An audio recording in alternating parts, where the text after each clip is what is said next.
céus.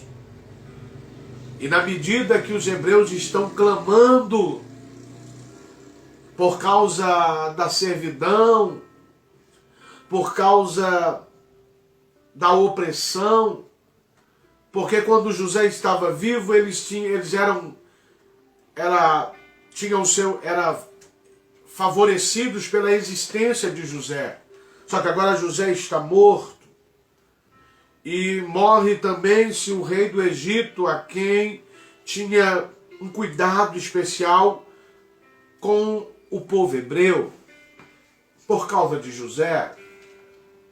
E a Bíblia discorre na narrativa que quando eles clamam a Deus, Deus ouve os vossos clamores. Ouvindo Deus, porque além do clamor, a Bíblia diz que eles estão gemendo. Eles não estão clamando de forma, na sua normativa, porque eles estão debaixo de gemidos, dizendo: Abba, nos tira dessa situação. Adonai, Elohim, El Shaddai. Nós não suportamos mais amassar barro. Nós não suportamos mais permanecer aqui nesta vida. E o que me chama a atenção é que Deus vai ouvir e vai se lembrar. Porque Deus é um Deus que ouve o seu clamor.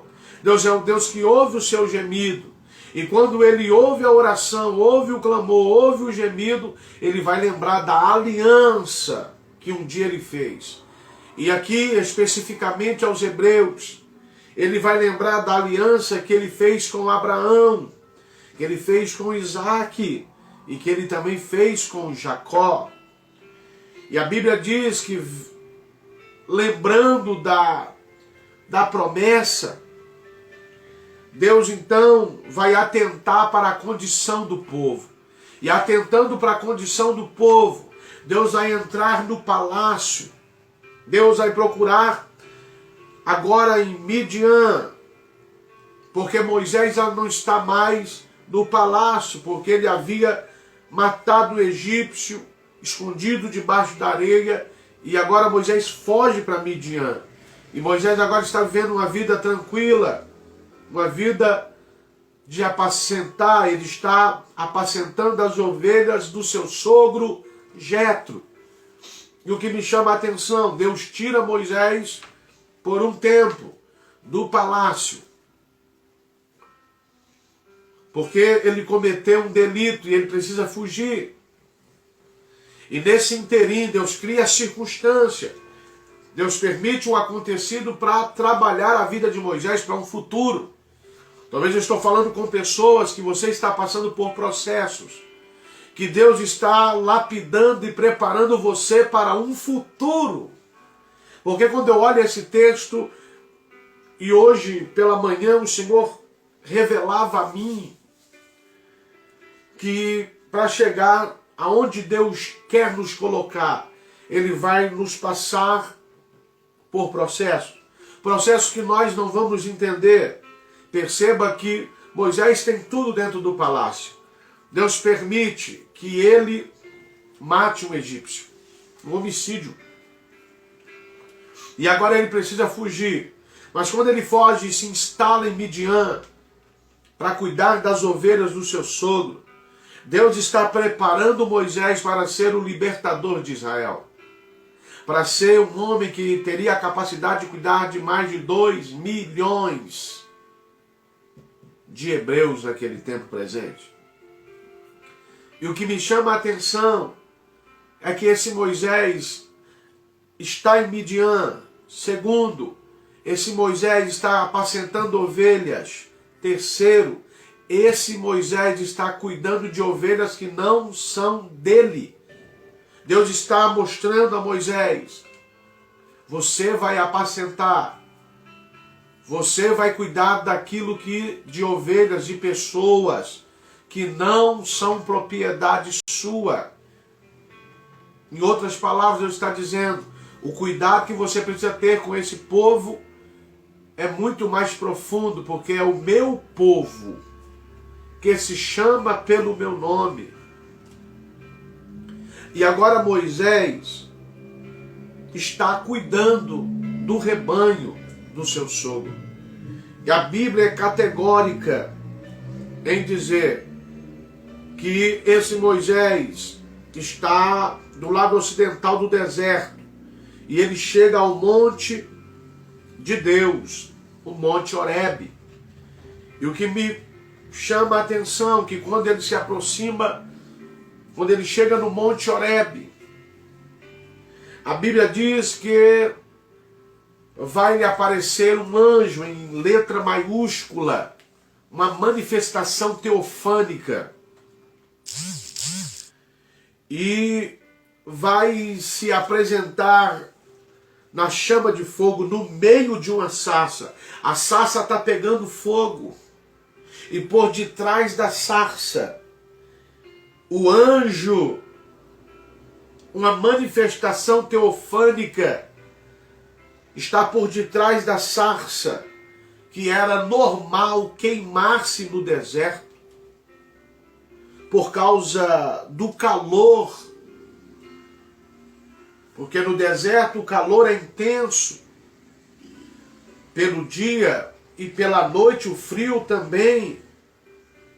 Só que o anjo aparece, o anjo do Senhor, uma manifestação teofânica, o próprio Deus se manifesta a Moisés. E Moisés está olhando para a sarça que não para de pegar, não para de se queimar. E ele olhando, ele se maravilha porque a sarça está pegando fogo, mas ela não se queima. É a mesma coisa de você pôr uma fogueira, acender uma fogueira para ela queimar a madeira, queimar os gravetos, e aqueles gravetos nunca se queimarem, continuar ali em perfeita aparência, mantendo aquele fogo. Era isso que Moisés estava vendo. Não precisava colocar lenha para que a sarça continuasse pegando fogo, não. Ela pegou fogo e ela continuou acesa. Aí Moisés vai dizer para ele mesmo: eu preciso ir ali. Eu preciso ver que grande maravilha é essa. Isso não é algo normal. Isso é algo sobrenatural. É algo do céu acontecendo na terra. Por quê? Porque a sarça ardia e não se consumia. E na medida que Moisés se aproxima para ver, vendo o Senhor que ele voltava para ver Deus, porque era Deus que estava por detrás daquela sarça, Deus então vai chamar Moisés por detrás da sarça e vai chamar dizendo: Moisés, Moisés. Deus é especialista em chamar pessoas dos lugares mais impróprios, dos lugares menos favorecidos, para chamar alguém. Como Deus chama alguém dentro do monte, como Deus chama alguém por meio de uma sarça. É a manifestação de Deus. Nós vivemos em um contexto de geração que a incredulidade tem tomado o coração do ser humano, do homem de forma geral. E o homem precisa ver coisas surreais para acreditar ou crer em Deus. Moisés está vendo uma sarça que não se consome. E ele tem um entendimento: isso não é normal. Isso é a manifestação do meu Deus. É Deus querendo falar comigo. Quantas vezes Deus quer falar com você e você não entende que é Deus que está se manifestando, que é Deus que está se revelando a você.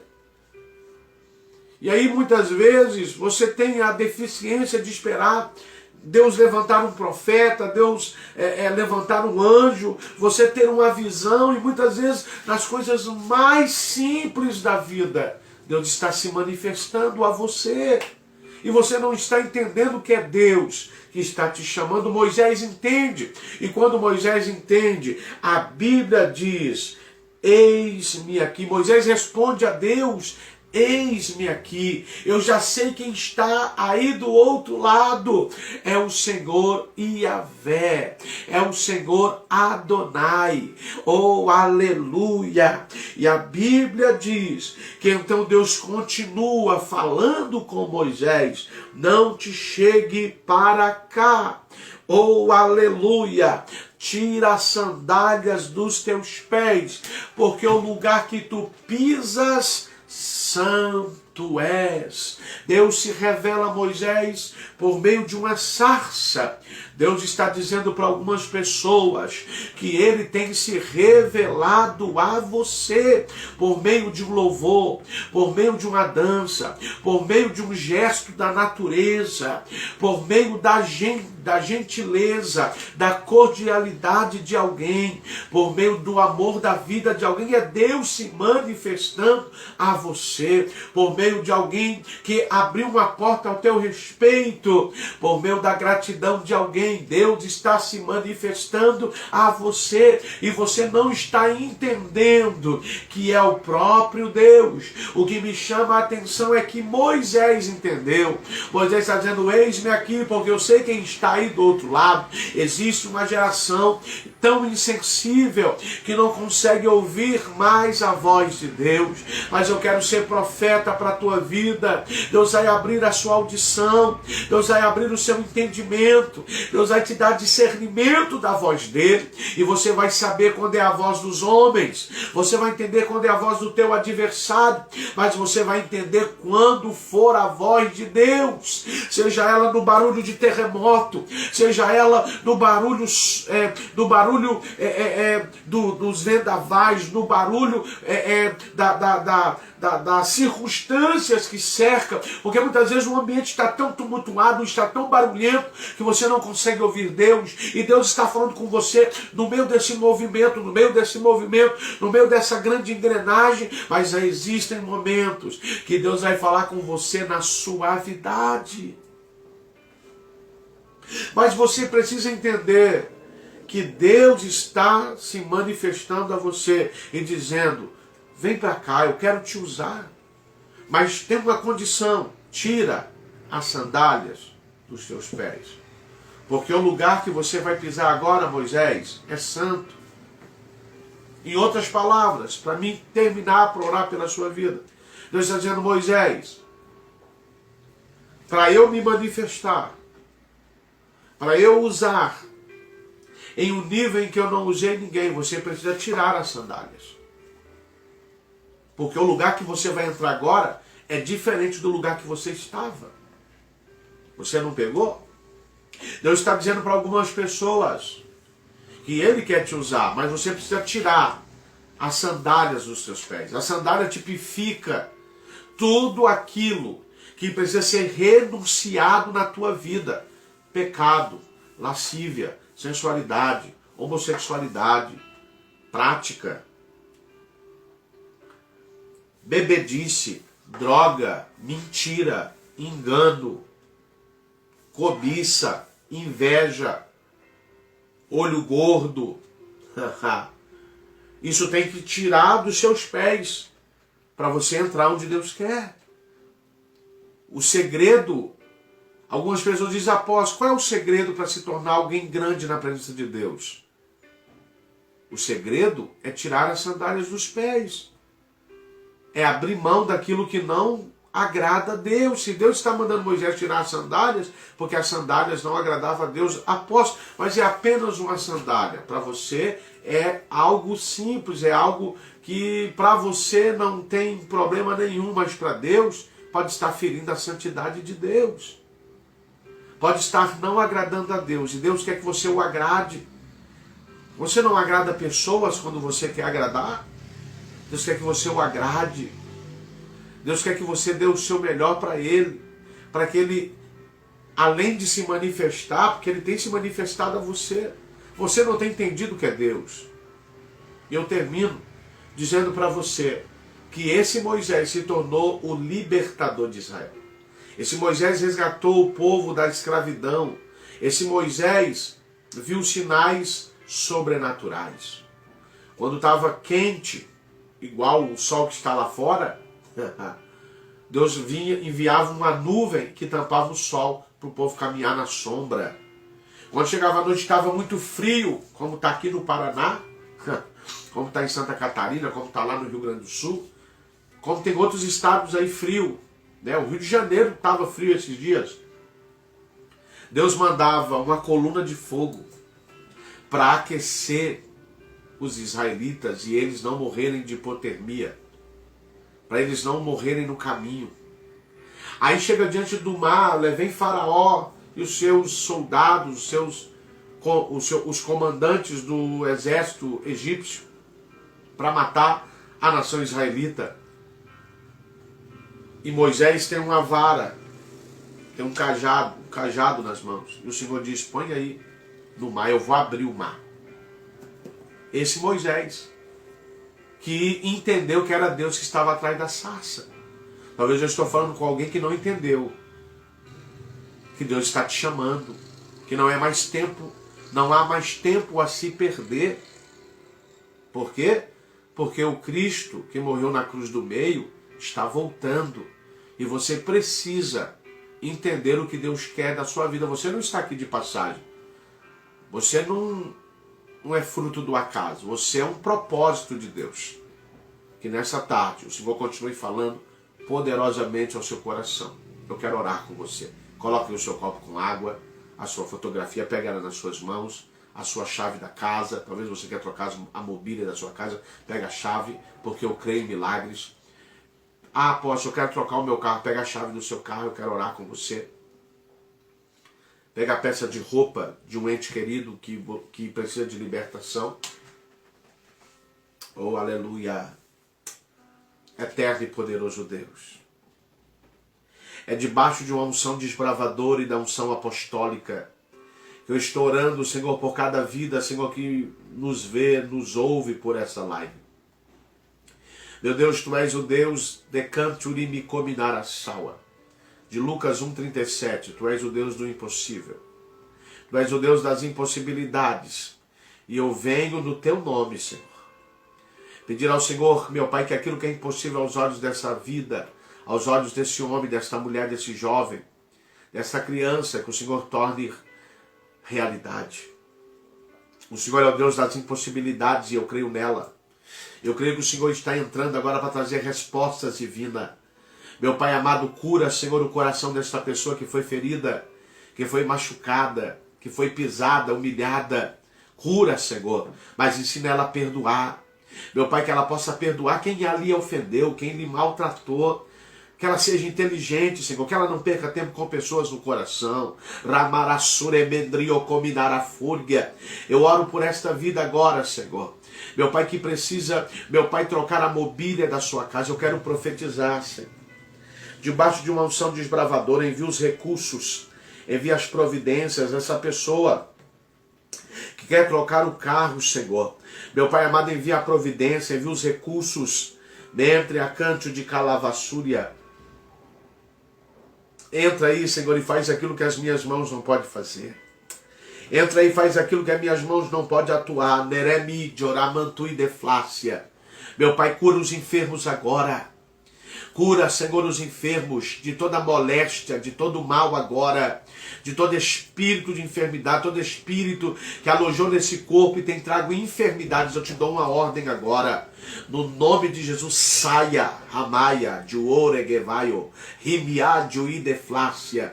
Pai, toma, Senhor, a cada vida que está sintonizada nessa live, aqueles que verão essa live, meu Pai, pelas plataformas digitais, toca o coração, trazendo salvação, vida eterna, libertação, para a glória do Teu nome. Amém. E graças a Deus. Toma posse, beba aí o seu copo com água.